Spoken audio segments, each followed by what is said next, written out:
convene the February 21st, 2023 regular board meeting to order at 7:01 p.m. First, please call the roll. Marjorie Bratelli. Here. Karen Larson. Here. Jenny Norton. Here. Liz Sullivan. Here. Emily Sustak. Here. Lorna Turner. Here. Sarah Wynn. Here. Thank you. Agenda item 2, opportunity for visitors to speak. Public comment is for the general public to address the board. Each person will have up to 5 minutes to provide public comment. Seeing no one here, no emails, thank you. Agenda item 3 acknowledges that Vice President Swistak and Trustee Wynn reviewed the January billings in February, and that Trustee Sullivan and Trustee Turner will review the February billings in March. Agenda item number 4, consent agenda. Is there a trustee who wishes to pull something from the consent agenda? No. Seeing there is none. Motion and second to approve. I move to approve the consent agenda. I'll second. Any discussion? Roll call. Liz Sullivan. Aye. Karen Larson. Aye. Jenny Norton. Aye. Emily Sustak. Aye. Lorna Turner. Aye. Sarah Wynn. Aye. Marjorie Bratelli. Aye. Thank you. Agenda item 5, unfinished business. 5A, capital improvement project, monthly project status. Mark, please update the board. I can do that. So in the report, there's a few pictures, but obviously we can see that we're getting very, very close. I don't know if anyone's been in the library and looked in. Drywall is good. The drywall is going on. Second floor painting is up. You can actually see the color up there now. It's pretty cool to see. In terms of carryover phase 1 work, just to get back to the report, the HVAC system in phase 1, that was a change that was approved a little while ago, was completed. So now we're waiting for testing and balancing of phase 1 activities. The main door installation actually it's started, but if you go there now, you can walk through your new main doors. We actually were talking about last time holding off on that till the transition period. Contractors talked us into going to it right away because they didn't want, it's a sub of a sub that was installing it, and they did not want to lose that sub's attention. And they were able to complete it this morning starting at 5:30. So that was good news there. North main entry canopy is open. You can walk up the stairs, walk up the ramp. So there's still work going on in phase 1 touch-ups, but you can start to see it come to fruition. Phase 2, drywall, mud, and tape is ongoing. It's basically done in terms of drywalling. A lot of mud and tape, and then paint is going on right now. Light fixtures are in place. They can be turned on momentarily. Essentially, I'd say next week we'll probably start to see some lights on that side of the building. The south entry doors and window system has been started to be installed. So if you look over there, you can actually see everything, the frames in, just not the glass. Elevator installation should be complete on Monday, I was told yesterday. So that should be done, and then they have to call for an inspection. So don't know how long that inspection process will take. It usually, historically, it takes a few weeks, but they'll be done with the elevator, which is great news. New stairs installed, and there's some pictures in there. Any questions on kind of progress and where we're at right now? Will we have the same sliding door on the south end? Yes. It's going to be slightly different in the south entrance because you'll walk in, you'll turn a corner, and you'll walk to the second one. It's like a L shape on the south side. Okay. Instead of straight through, but same doors, yes. Same exact doors. Yep. And when you mentioned under phase 2, the elevator installation is in progress. That's our previous elevator. No, that's your new elevator. new one. The brand new New one. elevator. So actually the bottom right picture there, you can actually see, and that's the cab of the elevator being built. You can actually see they haven't built the wall in front that encapsulates the elevator. So that's your actual new elevator. Okay. Thank you. Yep. Other little tidbits, site signage, we did submit for the permit. We got some permit review comments back. The village is very quick at reviewing that. We get the comments back to them this week. Hopefully that will, after it's approved by the village, then we can get into production. We don't want to throw it production until we get the approval. And then tile was selected for the men's and women's restrooms. It's a floor tile that goes well with the partitions that are existing to remain partitions. I don't know if I want to touch base right now on the walls. In my director's report, that. Perfect. All right, I'll leave the thunder for you. Yeah, that for you. The project schedule summary. So we are still tracking as same dates as last month, till 3/22 as our substantial completion date. And just for clarity, substantial completion is defined as the date that the owner can take gainful use of the property. So in other words, That's the date that we're targeting, that the village has been able to walk through the property and given a temp C of O, certificate of occupancy. After that date, there are still touch-ups, there are still final completion type activities, but at that point in time, you're able to get people and books and things and furniture into the space. That's when we really start working on the move. So we're still tracking until Q3/22 is substantial completion, and we are, we're weekly tracking on any activities that might be pushing or pulling on that scheduled path. So the punch list work we're planning on from 3/22 through 4/11. The tentative final completion is 4/11 from Camosi. As of last week, we're actually trying to push that up about a week, but it's going to be that 4/6, 4/11, that type of window that we're looking at for final completion. The grand opening, which we want to talk about today, we're suggesting maybe looking at 4/22 for that date. That allows for a little bit of a soft opening after final completion to make sure things look great for you guys. I'll keep on moving down to upcoming activities. I will note that just the one highlighted note on this, these are actually the same notes in the last board packets that are unchanged, just that we highlighted the found conditions from phase 1, found conditions from phase 2, and then material availability impact on the project schedule. So we've been tracking all along that 1.5 to 2 months of impact as a risk factor all along. Upcoming activities is completing the project. By the time we have your next board meeting, we should be within days, I think, right? I think your next board meeting is middle of March, just before the 22nd. So we should be within days of completing this project at that point in time, which is fantastic news. Can I ask a quick question? Yes. So when you say soft opening, are you thinking it's about a month before the actual grand opening? No, I think our soft open that we're targeting for right now is Monday the 10th. Mm-hmm. So the 10th to the 12th, so about not quite 2 weeks. Okay, so when the 10th, now these are just approximates, the 10th through the 12th of April. Mm-hmm. Okay. Yep. It's right after. Would be The when- next board meeting is the March 15th. I was just going to Yeah, point so it it's out. perfect. It's about a week right before we're supposed to be substantially complete with the work. So are we anticipating that the board meeting will be able to be there? No, because of the temp occupancy. Gotcha. Yeah, we need to get the village in there to do their inspections to get temp occupancy, then we can use it. Gotcha. Our last meeting will be here in March. But April, we can do. April, yeah. April's. You were asking about the April Yes. board meeting? Okay. April, yes. Okay, cool. April's in your new building. Yeah. Renovated building. That should be the 19th, so. Wonderful. For sure. That's like something to look forward to. Big time. No, it's great. You guys, it's getting close, which is good to see, to say the least.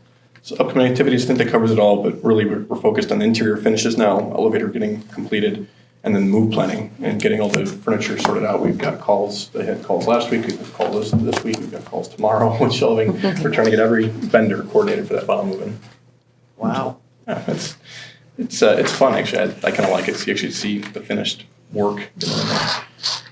Project cost summary, I did update this. You can see that the contingency did go down from last month, about 40K, but that is the 40K from both bathrooms being included in the project cost. I know we talked about the last board meeting having just one of the bathrooms in there. We put both in here.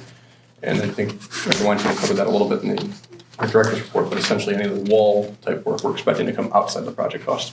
Just works out as about an even switch. Okay, can I ask another question? Of course. Sorry to interrupt once again, but I'm having, in my mind, problems with what is an add and what's a reduction, especially when we talk about a contingency, because it's intuitively opposite of what you would expect. Yes. So, like note 1 is a potential increase in that line item of about 60,000. Okay. Note 2 is a potential decrease about Yes. $3,000. Yes. Note 3 is a potential decrease of about 20. Yep. Is that correct? Mm-hmm. And then this is where summing it all up. So are we saying, maybe if you could tell me what we're saying. So if you do the 60 minus 20, you get 40 as your difference. And that 40 really is attributed to the restroom floor tile replacements. That's where that 40K came from. So that's where I'm saying I needed to pull that 40 from somewhere. That 40 was from the contingency.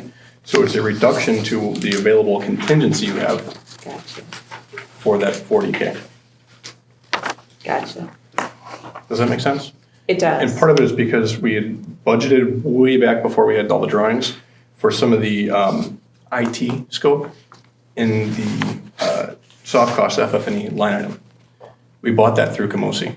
I've held it there as a placeholder the entire time, knowing that it's not used. It's a safety net above the line in case we just switch around, whatever else. So that freed up because we didn't have to use it for anything. That's why it freed up and we're able to put it where it goes. Okay, and above the line, I use that term all the time. So when I'm talking about the line, maybe I should have put a subtotal below or between soft costs and contingency. Yeah. Contingency, I always call that kind of below the line. Contingency is not allocated towards anything. It is there as the owner's safety net for things that go wrong, things that need to be added, a la the restroom floor tile, things that were not part of the project scope that we needed to take care of. So that unallocated contingency, which is at E400 contingency, that is what I'm saying is below the line. Anything that is soft cost, hard cost, we didn't have any bond costs as it turned out, but bond costs, that would have all been above the line. great, okay, thanks. And feel free to fire away questions, I don't mind that. I'd rather a dialogue than me just talking. Invoices, there was another invoice report here. I don't think there's anything surprising on the invoices.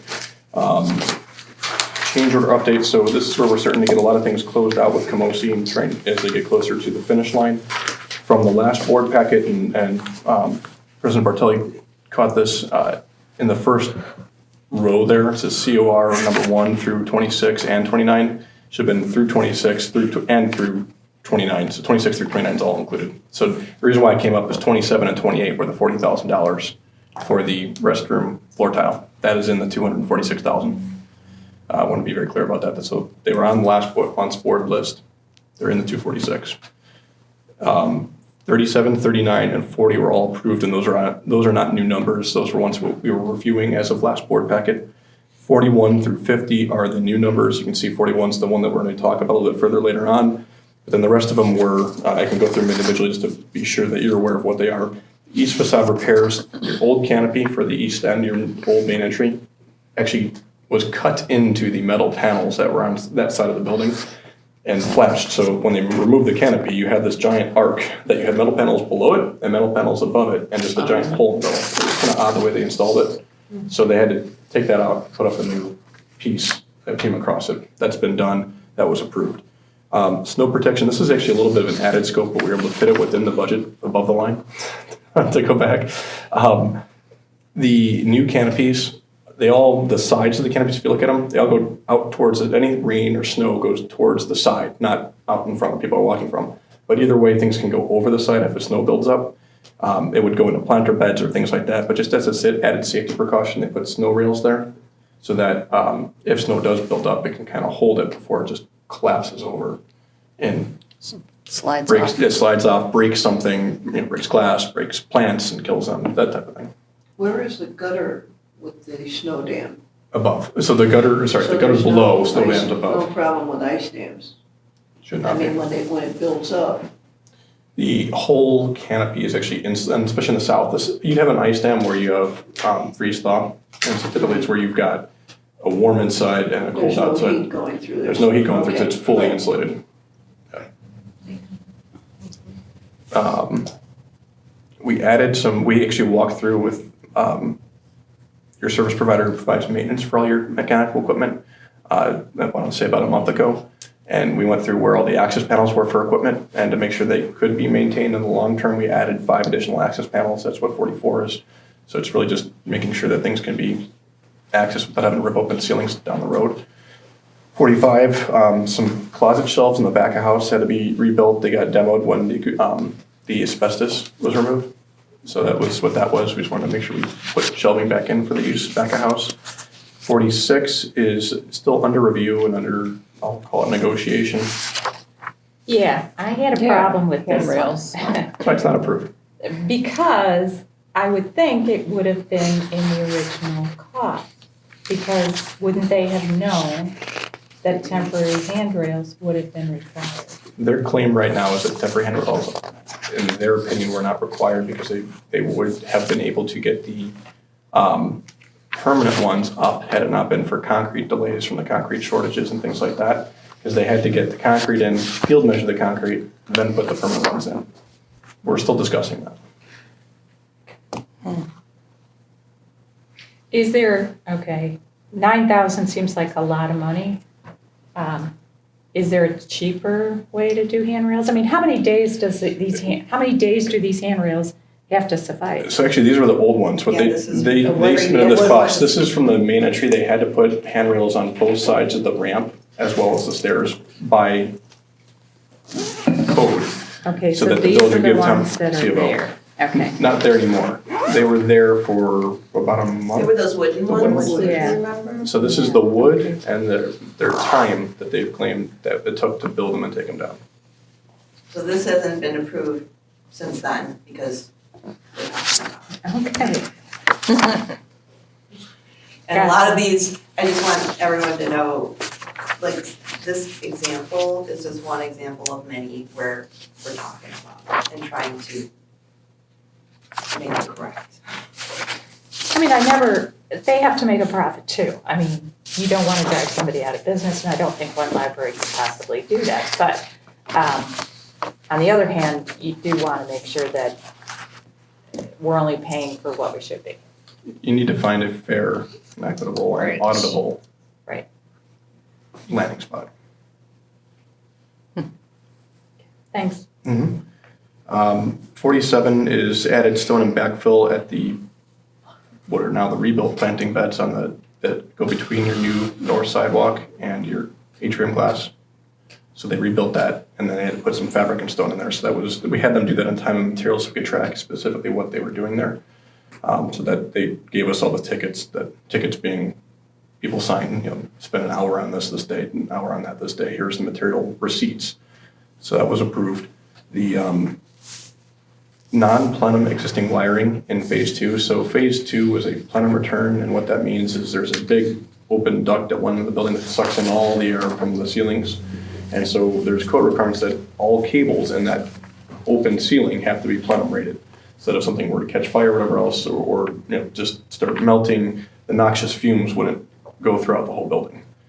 You did not have plenum rated cable back in that space. I don't know exactly when all the cabling was put in. It could have been the 70s and 80s and who knows. But we had to take it out to be able to pass inspections down the line. So that was the cost to get it removed.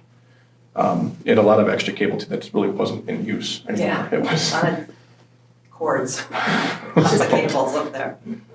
And then we had work replacement of one non-plenum cable that was found later on in a meeting room phone. So that's just literally an extra cable run. It was $49. And then 50s under review as well. Those were surcharge costs from winter condition concrete, basically pass-through costs from the concrete suppliers to the vendors for the surcharges for concrete, as well as for bringing out these large blankets that hold the hot water to keep the concrete from cooling too fast when they pour it and cracking. Still under review, same as Handrails. 46, yes. That's the other one I had marked. Yep, same here. So, and we fully expect there to be some odds and ends that come in over this next month or so as they're closing out their tickets and their project and their works. That's why you'll see kind of this grouping here. We are still holding above the line in our building construction costs for those odds and ends that come in. So unless we approve more scope or something like that, I'm not anticipating to have to hit contingency. We didn't hit contingency for any of these change orders either. Project schedule discussion. So this one, I wanted to recap for not only the project schedule, but also so the board's aware of any of the cost exposures we've been tracking and to know how we're going to handle them. As, again, the same 3 bullet points we've had in the board packet for a while. The really we've been tracking 2 to 3 months worth of schedule extension issues. 1 month for found conditions for phase 1 and roughly a month, half a month to a month in phase 2. And in the middle of that, there was about a half a month to a month of material impact on the project. And material impact is a Camosi risk. The found conditions where there were things that when you open up the walls, you find them. Hydronics from phase 1, you all remember. Those are things that really do impact the cost. Camosi couldn't have foreseen that when they bid the project. That's where it's owner risk at that point in time. So in terms of cost exposure, the general contractor was contracted through, I think the actual date was January 6th or right there around to be complete with the project. They have committed to working without any extra cost to the library through February, all the way through February. So the first date you would have extra costs for their increased supervision or any of their office support, any of the equipment and tools and supplies they have on site, it would be March 1st. What they've submitted to us as change order number 41, which we'll talk about and ask the board to approve, is the extended services for that 1 month of time period from March 1st through when we are projecting substantial completion and final completion being March. We think that is a fair landing spot based on the fact that we were tracking about 2 months of risk, and they've come to the table and we've got this to consider for today for 1 month. The costs that are in there are really their supervision costs and any of the support that they have or the tools and materials and equipment rentals that they have for that extra month or more, depending on how you want to look at it. Any questions on general contracting before we get into that one? I'm just wondering, we retain Camosi, we retain the architects first, of course, for all the planning.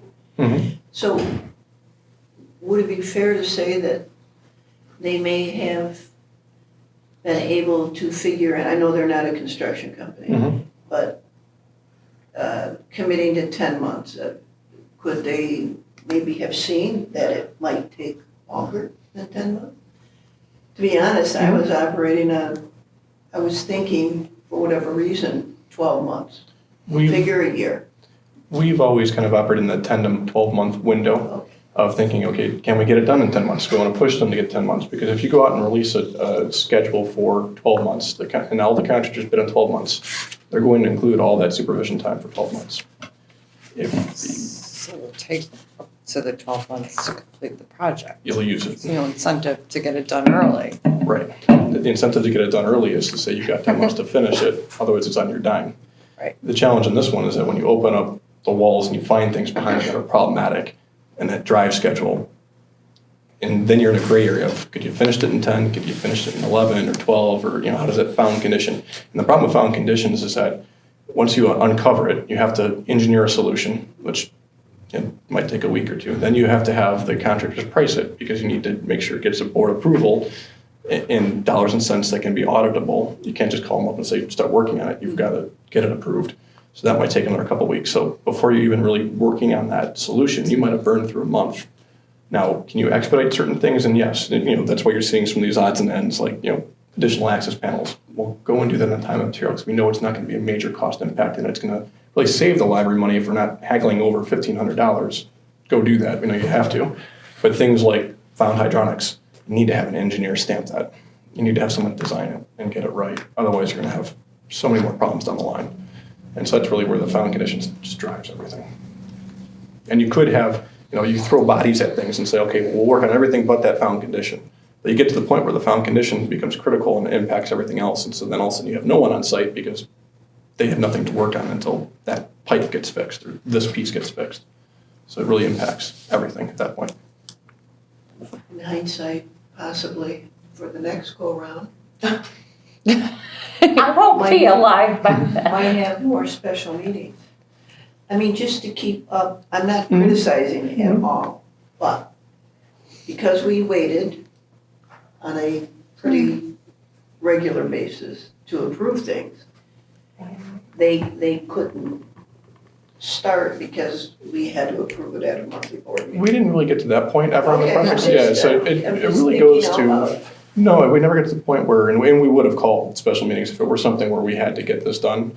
We would have called something, but it always takes, an engineer is going to take a few days, if not a week or 2 weeks to find a solution to things.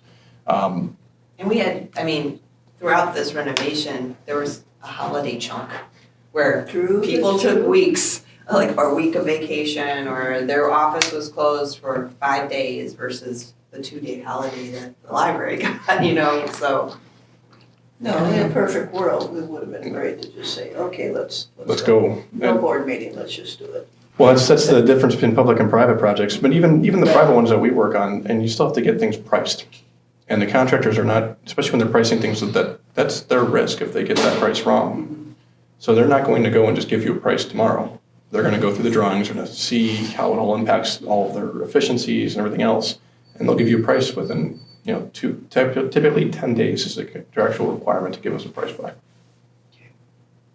So, makes it fun trying to deal with that. So that's a general contracting one. Shenango Hartree, they owed the credit that we talked about a few months back, and that was November 2022, for the steel issue. Was really not so much their issue as their consultant's issue, where they put the steel backwards originally.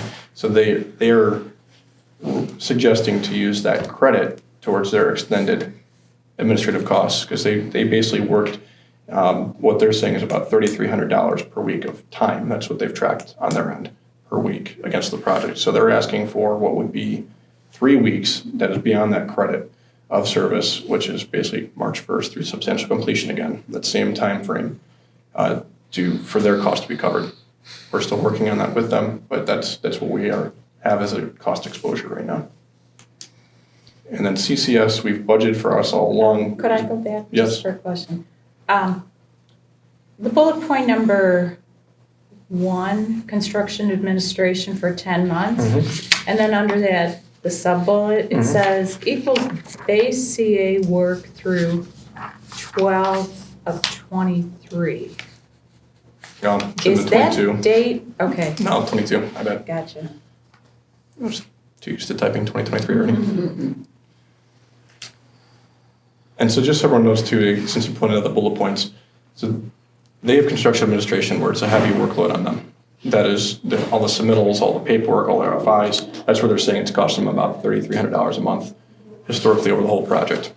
That will carry on until substantial completion. At substantial completion, they still have work to do. They still have to go through and do the punch list. They still have to final close out the project. They still have to review pay applications. That's what they're saying in their contract. They have 60 days to do after substantial completion. So it's just that gap from 3/1 to 3/22 that we don't have cost coverage right now.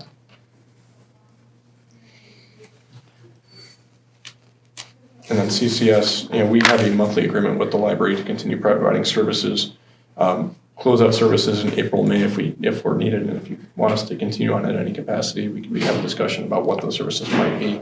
Just like Shenango Hartree, our services taper down, and so we would not be coming to the library and saying, let's just continue at our typical rate. If you want us, we can figure out some other way that's equitable if needed. That would be at your request.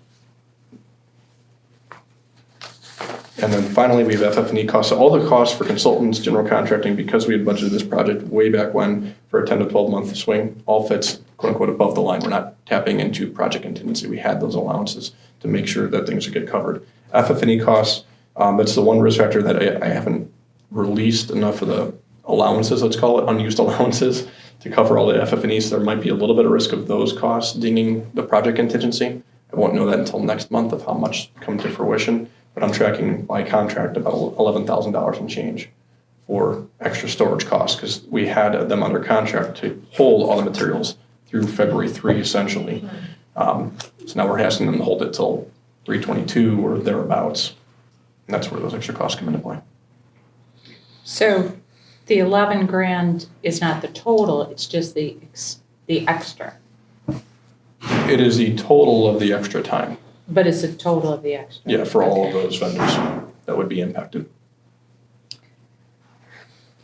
And Mark, when we pay the 21,311, the 99, and if we would go to another month with you, Mhm. and then the 11,400, can you list that as unused allowance? So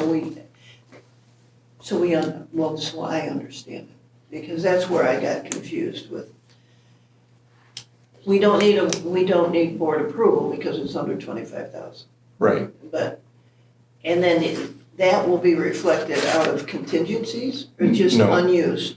No, wouldn't be any, well, it'd be used at that point instead of it being towards, I'm trying to think, we had an allowance way in the beginning for found conditions and things like that for construction.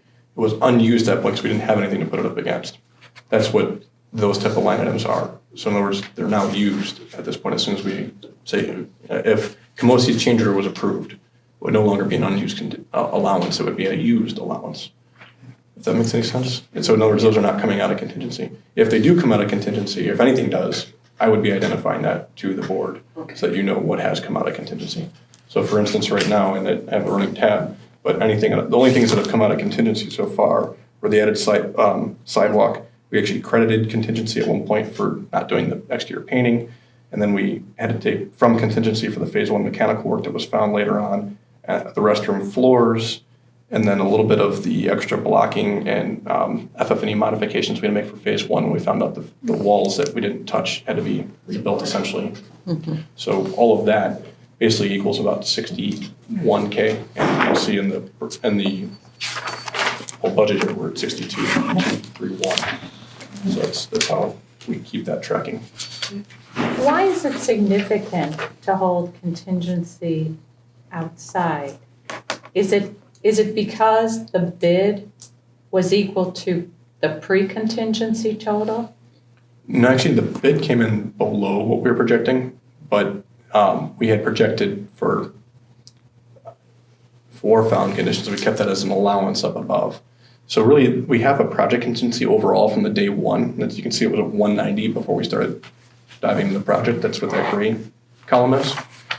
That's to cover as a safety net the library for anything that is outside of the scope of the work that either needs to get approved or say, like God forbid we found something really nasty in the walls that we had to deal with, or the structure was falling, or foundation wall was crumbled and you couldn't tell. That's so that we have budgeted for kind of the worst case scenario. And so thankfully in this project with those worst case scenario allowances we haven't really had to use, we were able to afford the $40,000 for the restrooms. There was a small percentage baked in above the line. There was a contingency related to known budgeted items. Then there was a contingency in addition to, that's the contingency line. So it's things that could go over that we might anticipate would happen, and then there's things we might not anticipate, which is the below the line. Is that just the way that things are done? Because this is just a little chopped up for me. It's conservative when it comes down to it. It's very similar to our budget because in the library's working budget, we budget for certain lines and we have allowances on each line, and we also have a contingency line. It's small, it's very small, but in each budget line, we allow for possibility, like we budget for every staff member to work every day. And that never happens. People have sick days and they don't get paid for like a full 20 hours or 25 hours a week. But we budget for it. Okay. So there's a little bit of allowance in each line. And then at the end of our budget, we have a contingency line, which I think is $25,000 in case. Yeah, I mean, it's like the emergency fund of your home personal items. You're not planning on using it for anything, but you still should have it. But then you also, in your regular life, you do go to the grocery store and sometimes go over what you plan to spend. That's your above the line, overrun. And this project planned for overruns that you could anticipate and then overruns that you couldn't anticipate. And keep in mind when you're doing this budgeting, you don't have any drawings. You're doing this based on a couple sketches and some pretty pictures. This was done way before Camosi. This was done before Shane Nagle Hartford got the approval to go. Right, yeah. So we did this before there was a single construction drawing. This was basically off of sketches, and we'd like this building to be Have these major these features things, and yeah. things like that. So, yes, this is typical. Every project has this setup. And I realize this hasn't changed, that you've been showing it to us, but it's been like something that I keep saying, I need to ask, I need to ask, I need to ask. So I realize it's always been there. It's just, I understand why it's done. To me, what's telling is you're trying not to eat into the contingency funds at all. You're really trying to stay above the line as much as possible for your sense of, okay, we're definitely gonna get to the end on budget. Because we still have room in our emergency fund, so to speak, in case anything else pops up. How's that looking, Mark? You're looking good. I got $127,000. Yes, but I'm asking, so have we kicked enough tires? You talked about the FF&E being kind of, is that the last tire to kick at this point with storage costs? Or, I mean, I don't Yes. want to like really like, you No, know, I hold a think gun to your head or there's always a anything. little bit of risk of what is Camosi going to throw, you know, they But I mean, my question boils down to, are we far enough in demo and supply chain Now that we are painting, and yes. weather conditions Yes. and, you know what I mean? Right. I'm just saying, like, we've cornered the hypothetical, what could go wrongs enough Yes. that we're down to FF&E, and so, okay. And we're looking at maybe a couple drywall joints aren't right, not steels put in incorrectly or things like that, yes. I'm not asking you to put the mission accomplished banner out on the battleship yet, but. Don't March, jinx it. March. Ask me in the March board meeting when we're 7 Okay, days. that's what I since wanted to know. substantial When can we completion, put that banner out? Yes. That's what I wanted to know. March. I hear March board meeting. Yes. Okay, thank you. All right, I believe, if there's anything else, generic topics to cover. Sorry, around.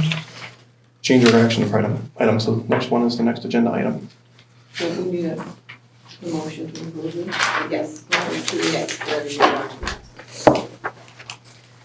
I move to approve change order number 41 to Camosi for 1 month of extended supervision and general condition costs in the sum of $49,520. Second. More discussion? Roll call? Liz Sullivan, Aye. Emily Swistek, Aye. Karen Larson, Aye. Jenny Norton, Aye. Lorna Turner, Aye. Sarah Wynn, Aye. Marjorie Bartelli. Aye.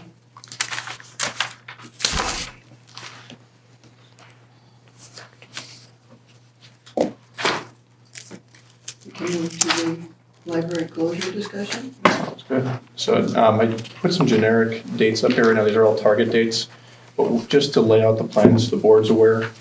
Ahead of substantial completion, we are asking that the workroom furniture get installed. So that way, as soon as we have temporary occupancy, we will move the staff members that are currently occupying the teen space and the youth services play area into their permanent workrooms. We want to move them as soon as we can, because as soon as we can get them out of their temp spaces, Camosi can come back and finish those 2 rooms. They're ready. Yes, they want to get out. They're ready. And those are 2 really impactful rooms too to the library, so it'll be really cool to see those come around. So the plan is get substantial completion, get the workrooms moved over, have Camosi while the library is still open that week, start that work to redo the play area and the teen room. And then we're looking at closing the library around 3/27, which is a Monday, and staying closed through Sunday 4/9. The reason being that first week will be when all of the collection is taken down off the shelves and then re-put up amongst all the shelves throughout the whole building. We think that will take at least 5 days to get that done. The following week after that, we get all the loose furniture in, we get staff members in there integrating some of the collections to make sure that right now we've got 2 sections of books off-site that have had to come in. They'll be put in roughly the right location. In other words, it's not going to be all perfect, but staff will have to be going, okay, this one actually goes up 1 shelf and that one goes down 1 shelf, working around it. That we think was going to take 3 to 5 days. So we think that's why we want 2 weeks of library closure to allow for staff to get the collection all back where it should be, as well as used to their space. And technology. And technology working, TV's working at that point. There's a lot to debug once you're handed over the keys, so to speak. So that would include collection staff, loose furniture, IT setup. It'd be really, all hands on deck week, even for staff. Our security system. Yep. But I wanted to throw it out there for board discussion because that would need to be a board approval. We'd be asking in March, that's why we want to talk about it now for that board approval. Dates and your specific dates. schedules and everything, so. So at the March board meeting on the 15th, we would be determining if the library's gonna close 12 days after that. That doesn't give a lot of time for notifying the public then of the dates of closure, right? Didn't we do a larger lead time for the last closure? I think it was a couple weeks. It was? Yeah. And we do the full-on social media, signage, bookmarks and bags. Call the schools. Yeah, Mm-hmm. Oh, you do that too? yeah, we've got connections. so in many all the kids that come over departments. from Do we know schools like when St. spring Joe. break is for the local schools? Not off the top of my head, but we do. Last full week in March, Yeah, it's the last. last full week in March, till the 27th. But are the schools different? No, Or is it just 202 or? 202 and 203 are the same, and it's because last the week? Park District preschools close at the same time too, they do it all the same. So the 27th through the 31st, like that Monday to Friday is the spring break. So 1 week of that will be over spring break. And then they're off And the then following. it's over Easter. 'Cause April 7th is Good Friday, and the 9th is Easter.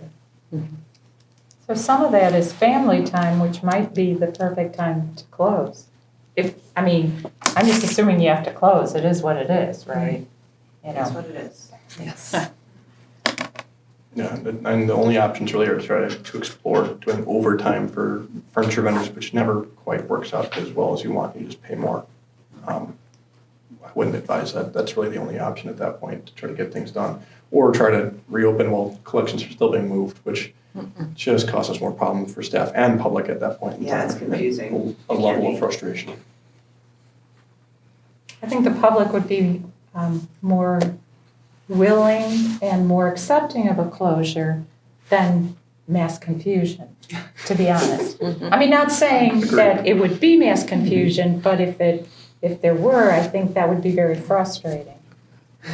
Also a tease. They're coming to an opening that's not really an opening. Right. You know, they'll look at it and look at what's not done more than what's done, I think. That was my concern when we had the opening for one half of the building, but it's gone so well. I'm so proud of my staff and also proud of the patrons, because they really adapted to the layout and their understanding of kind of the system we're going through is phase one, phase two.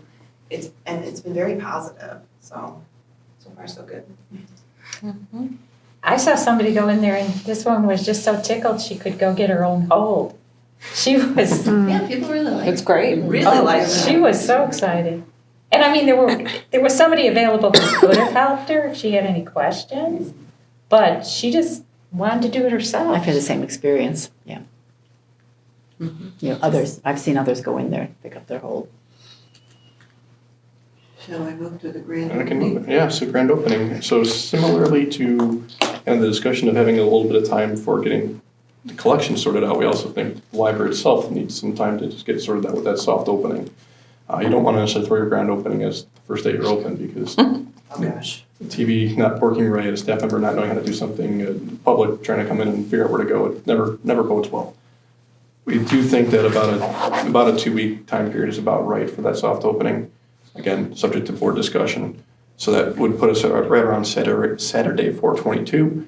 And then if that sounds right, the other questions I wanted just to pose out there for the board is, what day is best for the grand opening? Is it Saturday? I threw that out there as a day that people are usually off of work, but it could be any day of the week. How do you want to satisfy OMA was a question that we were talking about when we were talking about the grand opening. Food and drinks, how will it be publicized? And really it's for the board to see what is going to be best suited for the public and how you want it to handle this. And it's going to be an exciting time. You'll have that teen area, you'll have that play area, you'll have these meeting rooms and spaces all open. It's going to be a huge difference. So you guys should be proud you guys carried it through all the way from, about 2.5 years ago when we started this process.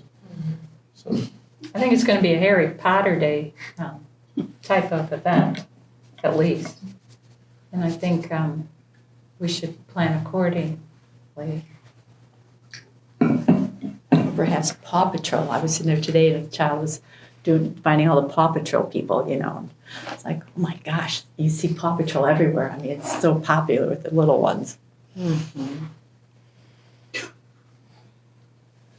Never mind. What are we planning for a soft opening? What does that entail? I mean, what do we do? Very little. Well, that's Soft opening is making sure everything works. So our keyless entry system for staff, for trustees, making sure all of the automatic doors are working, and if there's any glitches, we fix those before our grand opening. Making sure all the punch list items, I mean, hopefully those are taken care of while we're closed, but if we see anything as it's being used during soft opening, we can remedy them before our grand opening. But we're still accepting patrons. You'd still be open, We're that's the open for thing, you wanna We're open. open for business. Right, we're Just just not not the big shouting about it. celebration. You're letting people come in and start using the space without really publicizing and saying, hey, you know, everyone come in at this one day, this one Okay, big party. that's what I was getting at. Everything's operational. It's more, almost like business as usual. Okay. So day of the week, What is statistically the highest patron level day? for an event, it would be a Saturday, because that's when we do our summer read, that's when we do our, you know, wrap-up parties and those kind of things. People are off work. We could more likely get some Lisle celebrities and other leadership people who are off work to come. So that makes the most sense. Do we want to talk about for the board discussion here, or we're going to wait until after the March meeting as far as, Well, dates, is everybody in town on the 22nd? yeah, that's a good question. I would start the discussion now and kind of get all the finer points out and then come back in March and It say is this is the also plan. Earth Day. I do. That's right. Mm-hmm. That's really Fun. cool. And your whole interior design is the seasons, which kind of ties in with it there. Look at that. And we have our flag. We have our flag. Gay flag. 22nd works for me. I Fine. don't know if everyone else. Works for me. Works of for now. me. Sarah, Jenny? If I'm not working, absolutely. Clear now. Yep. Good. Putting it on my calendar. You know what, that's a great idea. Time of day, duration. I'm putting all day. Yeah, So, I'm just setting my day aside. I am, makes sense. but good question. Yes. So, we can toy with similar situation to summer read party, 2-3 hours of festivities, but obviously we're open the whole day. The other question is satisfying OMA, and talked to Mark about this, a little bit to President Bartelli. I would suggest just to keep it on the level like we did with the groundbreaking. We opened the meeting quick and dirty and had a pretty fast event, but we could open a meeting wherever in the meeting room and then commence our event in the lobby and everywhere in the library, and then do a close of the meeting at any time the board decides. And we can talk about that next month, but I would just make it a meeting. Because you might be talking about library business with patrons or amongst each other, and you never know. So let's make it legit. Okay. I agree. No, I agree. Absolutely. Food and drinks? Mark? Or no. I guess the Bringing a I whole I bunch of- totally agree with that with a small caveat. I just don't know that we'd all have a consensus about the right time to adjourn. Some people might, have a time restriction and only be able to stay for a while. Do we want them to peel off and leave early, or do we want to kind of have an idea in mind for that, or do we want to do a shift style thing beforehand and after, and then a shorter meeting when we're all around? I'm just throwing all that out there. Something to think about. It could be a 1-hour meeting where you all commit to being there for an hour, talking with residents and just committing for an hour of your time. And then we close the meeting and we don't talk about library business after an hour. I mean, that could be the commitment or the agreement. But you can talk to a resident. Sure. As long as it's not a group. Right. Okay. I mean, a group of trustees. It's about abundance of caution. I get it, and you can still be in the room, but it's fact and appearance as well. So trying to make sure we're careful. And again, we'll talk more about it next month, come up with a better, more solid plan. That's good. What usually works best for events that you've held that are on Saturdays? Like, do you have a 9 to noon works well, or? We've had 10 to 2, we've had 11 to 2, we've had like 3-hour events generally. That's about the limit for having staff available, giveaways available, food available. But we're open all day, but having extra staff. It's usually 3 hours for the event. I'm not saying the board has to be there for 3 hours. Well, my suggestion is if you can maybe just come up with an idea or chat with your staff, I'm open to what you think would work best. Like if you think 10 to 2 or 9 to 3 or whatever, and you propose it and you think we should all be there like right in the middle, or we should all be there right at the beginning or right at the end. I mean, I'll come up with a couple scenarios and you can make a decision on what you know. And it might just help for you to poll us offline on the length of stay we're kind of envisioning for ourselves. And then you might find out what the overlap is and isn't. I can do that. That works. Okay. Okay, so food, drinks available? yes. Lots. Just water, right? Well, I mean, usually there's water and other snacks. And stuff, Yeah, it would be right? very similar to something Summer Read. I don't think we'll do food truck, but I think some Cupcakes or. kind of cupcakes or some individual. Cupcakes, cookies. We'll test out the In the cleaning. meeting room. We'll see what we can Outside, come up with. outside. Individual say portions. Don't rain. Well, I'll come up with some scenarios next month. That would be great. Okay. And it's just, I think, just getting ahead of it, the last one was how will it be publicized, just if there are any requests that we already Everywhere. talked about. Everywhere. Yeah, everywhere. Yes. There we go. Everywhere. That's it. And something, and I don't know if this is appropriate to talk about now too, but we talked before about there being like branding, like brand things available, so you know, We're giveaways, looking things into like it. that. Yes. I'll have to get busy for you and your staff. Oh, yes, it's been, It's been- we're brainstorming. But I think that's everything. Hopefully you guys are all excited and hopefully you Any peek other into questions from Barb? the room here as it gets going. Get sneak peeks when you can. And Great. March is gonna be a big board meeting. Hopefully we'll have mission accomplished. The doors were very exciting today. When I walked in today, the doors, I was like, ooh. Yeah, exactly. Very exciting. And then also, they're still working on what they're gonna do to remedy the rust on the railing. Yes, they're on take 3 of the fix. And they keep on trying, so if you guys are walking in, they keep on trying on the 2 small handrails that are by the emergency egress door on the west side of the atrium. And then the 1 handrail that is up against the parking that is, it's not the ramp itself, but it's kind of like from the main parking drive to the AD spot. They keep on working that. So if you want to keep your eyes on those, Okay. those are the ones they keep on trying up. Cause I was looking today. They're on their the second vendor trying to make a fix. And worst case scenario, we all are in agreement, including Camosi, that it's not acceptable. Okay. And if a fix can't be made to what is out there, then they will be replaced. Okay. And then they just have to make sure that they, whatever procedure they use for welding is one that's not going to ruin. Yes. Exactly. But fully understood and agreed upon, whether Awesome. it's not acceptable. Thank you. Yes. So I wasn't out there recently. How is it, the drive up, I'm assuming, isn't open yet No. or even windowed yet? No. When do you think, I mean, that would just be so cool to see. So that's the one window that we keep on getting a touch and go type answers on right now. Like it'll be in at the end of March-ish, right around that substantial completion. You don't necessarily need that particular window to get temporary C of O. You still want it.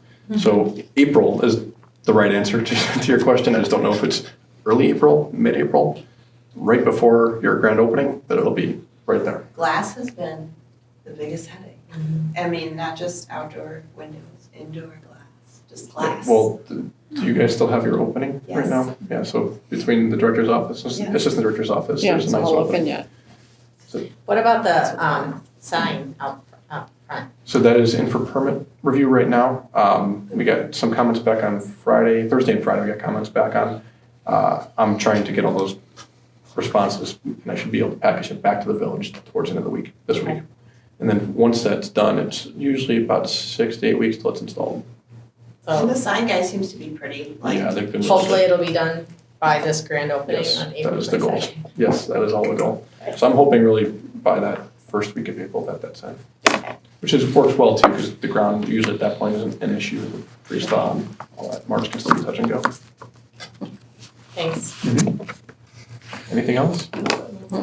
Thank you, All Mark. right, thank you everyone, appreciate it. Thanks, Mark. Have a good rest of your meeting. Thank you, Mark. Moving to agenda item 6, committee reports. Finance, We had no meeting. personnel and policy. Actually, we were talking to the director about this earlier today. We will be looking to schedule a meeting at some point in the relatively near future. Talk about, to refresh the committees, drains first with our director evaluation document that we created to make sure that we are clear on what it is, and then when we can remind the whole board then, because we all have a task to do with that. Because we want to get the evaluation part done before the new board is seated in May, in which case we might have to have a special meeting or something earlier in May before the new board is seated to do that. So that, and then also we talked before about reworking the director's job description, and we kind of took a pause on that. So we'll need to revisit that, and there'll probably be a couple policies that are going to be up for review as well. So you'll be getting contacted, committee members. Thank you. Quick question on the policy book. Is there an opportunity for us to turn in our old book and get a new one, like a refresh? Yep. Because mine has, pages sticking out of it, old, new. No problem. Thank Just you. let me know, send me an email if you want one, I wrote your name down, all right? So Okay. somebody else. I can return, so that you reuse the binder, Oh, yeah. I'll Or you just- can just recycle what's inside of it and we can give you a fresh insert. That would be perfect. That would be perfect. Physical plan, Nothing at this time. advocacy and outreach. Nothing at this time, but I do have one quick question about the grand opening and the Lisle. I'm assuming, and from what we've talked about, the Lisle is going to be operational at the grand opening? Just out of curiosity, have we tested it? Yes. Okay. We We tested talked it. early, I think it's all been wired up and connected, it's just not Covered. kids access it. And I knew that, but I didn't know if there was a testing step. Okay. No problem. That's it. No meeting. Okay, thank you. Move to agenda item 7, director's report. Okay, I will start with the Lisle Warhol Committee. I think I've attended more Warhol meetings than construction meetings the last 2 months. But they've been very productive. The artist who College of DuPage commissioned to do all of the community's window clings is completing his work on ours as well as every other community. He did Glen Ellen's, which is up and running, but all of the other communities like Lombard and Downers, he's working on those. Just to remind everybody, our 4 celebrities are Joy Morton, Martha Scheecher, Hank Van Kampen, and Carolyn Nally. We also, speaking of events, we also anticipate hosting an unveiling of the window cling. The committee has talked about having an event at the library, date to be determined. We have not set a date yet.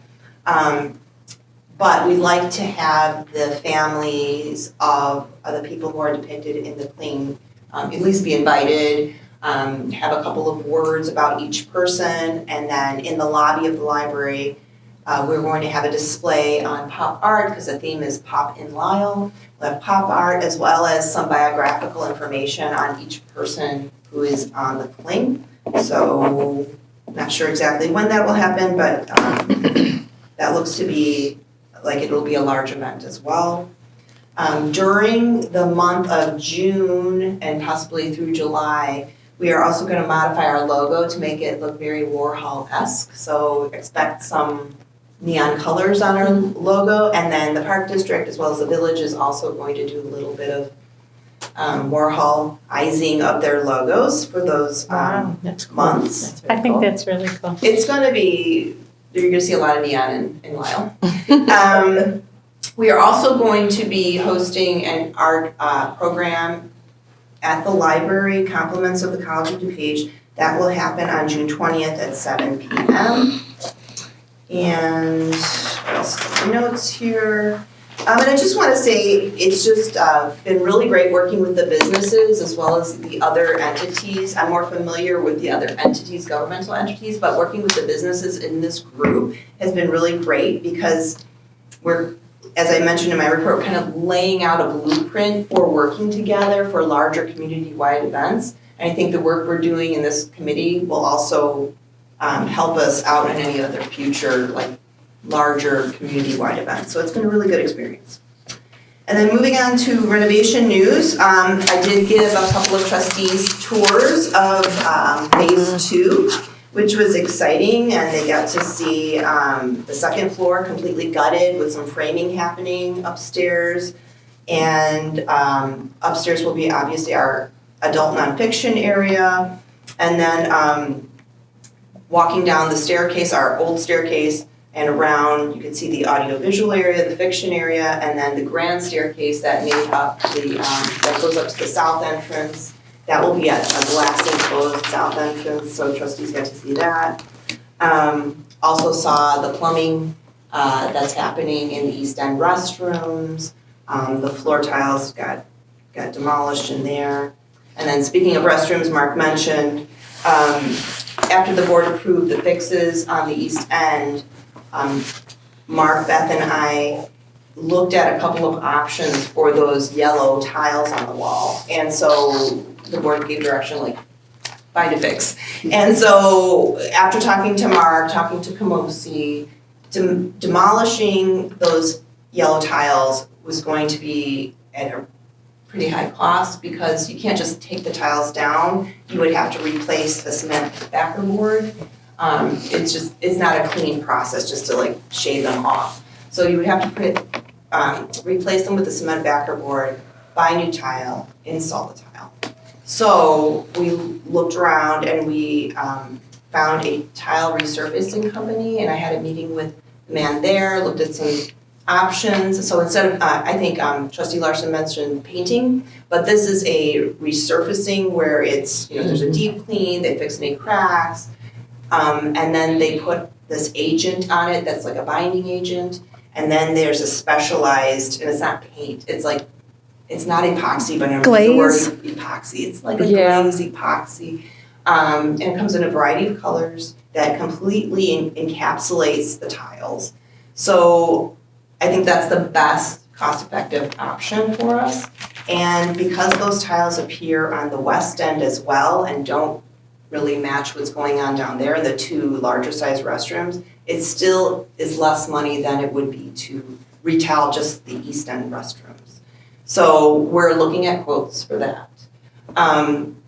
Doing it this way is gonna save us half the costs of doing a complete retile job. So I think this is gonna be great. We're gonna go with neutral colors. We are, as you know, we still have existing countertops in there that are kind of a green hue. We have existing stalls, which are of like an almond hue. And then we have the old floor tile, which is maroon, and the yellow tiles on the wall. So what we're going with is, so what's left is the greenish countertops and the almond stalls. So the floor is gonna be almond, and then the tiles will be of like a kind of a mocha. So it's gonna be green, almond, mocha, very just natural colors. It's gonna look like a new restroom because we won't have yellow tiles anymore. The floor's not gonna be maroon, the floor's gonna be more cream color to match the stalls. It's gonna be just a cleaner look. I never realized that companies did that on the tiles. I've never heard of that. I've heard of refacing tiles, but not in the way they're doing it. So Interesting. we're calling references and things like that. So, but that's the direction we're going. Is there any warranty on something like that? There are, yes, it is. There is a warranty. I don't know off the top of my head, but yes. Great, thank you. Again, I'll be calling references. They've done it at other institutions. Moving on to moving notes. The department directors, Hallett Movers, and Mark and I met to discuss moving to the east side of the building. We talked about schedule and books, and I think Mark covered all of that. Just outfitting the teen area and the play area is going to be a huge taking on, because we'll be doing some of that while we're still open.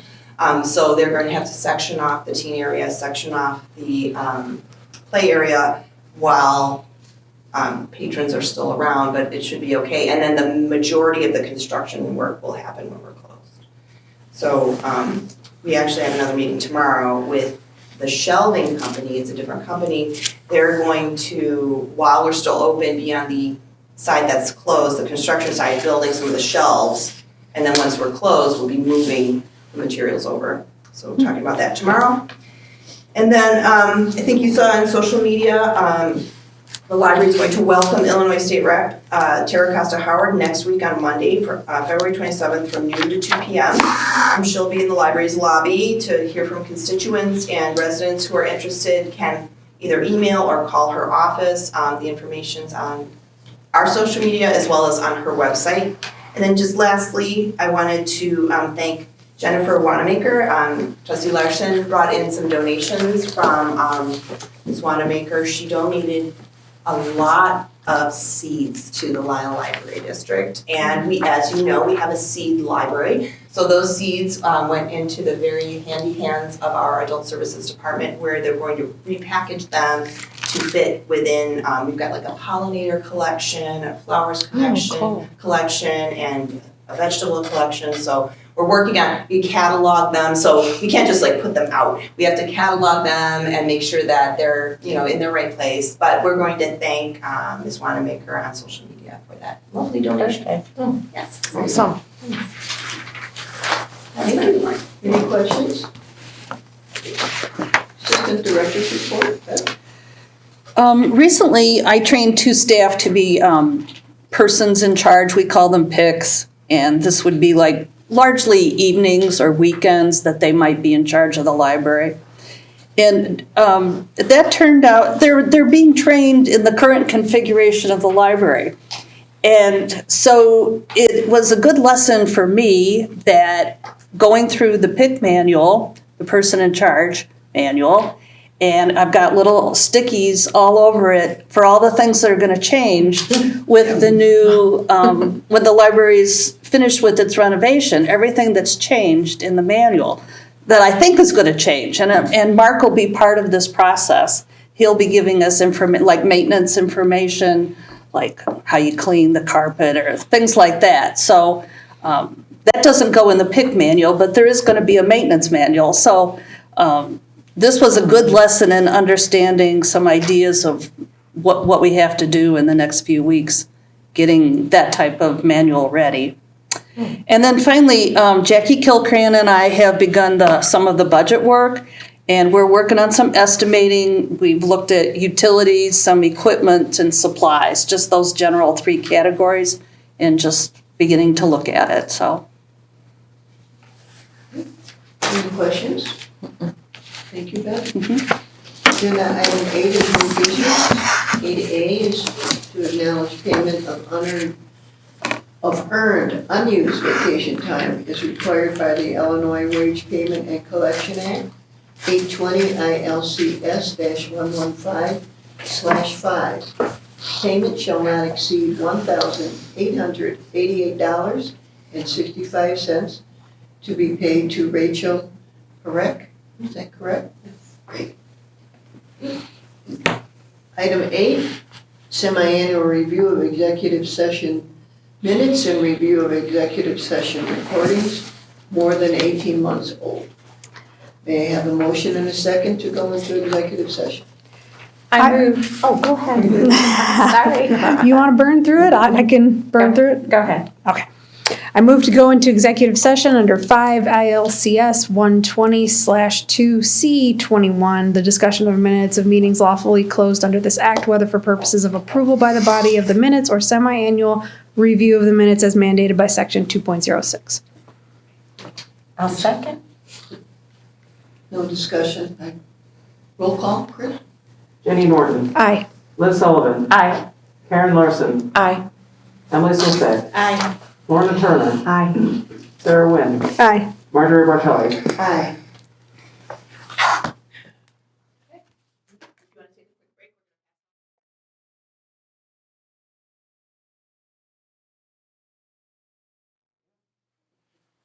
We are now in open session at 8:21 PM. May I have a motion and second for item 9A? I move to release the August 17th, 2022 minutes of the LLD Board of Trustees. Second. Discussion, no. Roll call? Emily Sosek. Aye. Sarah Wynn. Aye. Karen Larson. Aye. Jenny Norton. Aye. Liz Sullivan. Aye. Lorna Turner. Aye. Marjorie Bartelli. Aye. I move to destroy the February 17th, 2021 and the August 11th, 2021 recordings of meetings of the LLD Board of Trustees. Second. Any discussion? Roll call, please. Jenny Norton. Aye. Emily Sosek. Aye. Karen Larson. Aye. Liz Sullivan. Aye. Lorna Turner. Aye. Sarah Wynn. Aye. Marjorie Bartelli. Aye. Thank you. Item number 10, opportunity for trustee comments. Who would like to start? Jenny, let's start with you. Sure, short and sweet. I'm glad that we are where we are in the progress of our renovation. I'm really excited about next month's meeting to see if we can really say we're out of the woods with any new findings. Glad for all the great partnership amongst this group and in the many people that are supporting us behind the scenes. Thank you. Trustee Wynn? Yeah, kind of the same as Jenny. Definitely, it was nice to hear where we are. It was nice to see how it's coming out. And geez, I would tell more people to drive by and look at it. But it's, yeah, I'm gonna be sad to let it go. But I'm loving what I've been a part of and who I've been with. So. Thank you. Vice President Swisty. Oh. You're coming to me. Sorry. No, it's fine. Yeah, I feel like just talking about the next two board meetings and just knowing that like next month is the last one that's here at the police station and then in April we'll be back in the library is just having that in my head is very, very exciting. And just as I said earlier, going into the library today and the doors immediately, I was like, ooh, the doors. I got very excited about that. So I'm really looking forward to the finishing line here, the home stretch that we're starting to get into. We still have a few laps to go, right?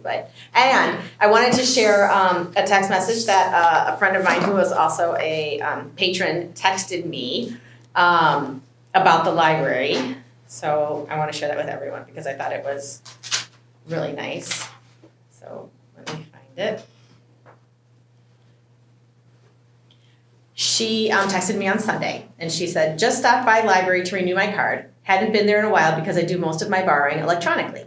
The first part of construction is beautiful.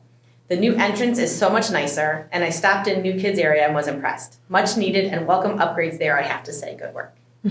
So anyway, just wanted to share that because that was exciting to Thank you. completely It's unprompted. nice. She texted me, so I was Nice. happy about that. So Thank you. Secretary Larson. Well, I agree with Jenny, Sarah, Emily. I mean, I can't wait. It's so close and yeah, it'll be exciting. And every time you go by or pop in, something new has happened. So yeah, it's really, really remarkable. Thank you. Trustee Sullivan. Okay, you guys know that my favorite part is the monthly circulation report, okay? So, I am so excited to see that digital media, even though we're going through all this stuff going on, people still remember that we do have digital media available, and it's up 10% over last year, which is great. And also, museum pass usage is up 29% over last year, which I thought was just excellent. And even though we're going through a renovation, computer and technology programs, they are up. The number of programs has increased, as have the number of attendees. The number of attendees year over year is almost double. That just is so great. And the outreach visits, they are up. The visits themselves are up 160%. The patrons served are up 380%. And so sometimes, you hear things like, we need to promote our digital resources, increase library utilization, and all that jazz. I think the library is doing just an excellent job. We've got the right things that we're offering, and being a big digital user myself, I really appreciate that. And, advocating for technology advances and, more instruction. I don't know how much more technologically we could be advanced, including how we're expanding Wi-Fi, how we're utilizing security, how we've just recently upgraded all of our servers, et cetera. I just think that that's really, really great. And it's a tribute to everybody here on the board, as it was part of the renovation, and it's a tribute to our director. So, thank you very much. Thank you. To pick up on something Liz said about the increase in the passes, I wonder if having just the increase of number of passes has increased the usage. I think it went from 2 to 4. It went higher than that, I believe, and depending on Well, the museum. Museum, yeah. So that probably lends to increasing the usage. If you can get more passes, you're going to use it more often than 2. I was going to mention too that talking about outreach programs or whatever. My daughter works at Villa St. Benedict, and the library posted a picture that she had taken. They were doing a, I want to say heritage. It was a Ancestry, genealogy. Yeah, so they had set up a remote Zoom for these residents at Villa St. Benedict, and Emily took a picture of them and then got it over to the library, and they reposted it. So it's a nice collaboration between the two. You're seeing something that, sort of an outreach program in a way, and they took advantage of it, and they really enjoyed it. So I was happy to see that. And then just another question for Tatiana is, I assume you'd like us to do, the Women's Club to do the flower arranging again? Yeah. So we'll get it on. So if you want to target Mother's Day, the Saturday before Mother's Day, which is when we did it last year. I think it would be great to do something like that in the new outdoor reading space, because they'll have access from the parking lot Right. immediately to the outdoor space. And there's gonna be a lot more elbow room. Yep. Than we used to have out there. It'll be much nicer because we have more space. So we're already collecting the vases, so you can get it on your schedule. We'll put it on our schedule. Great. As long as my daffodils hold up. You'll get flowers to do the flower arranging with. Lovely. Okay, and that's all. Thank you. I'd just like to add the doors, very exciting. Took a couple pictures, already posted them. And I had an opportunity to do the sidewalk stories this past weekend. And it was great to see the Spanish language in there, really cool. A couple little kids walking around and speaking Spanish, so thought that was neat. And that's it. Thank you, all. Thank you. We have a motion. I move to adjourn. Second. All in favor? Aye. Meeting adjourned at 8:30 p.m.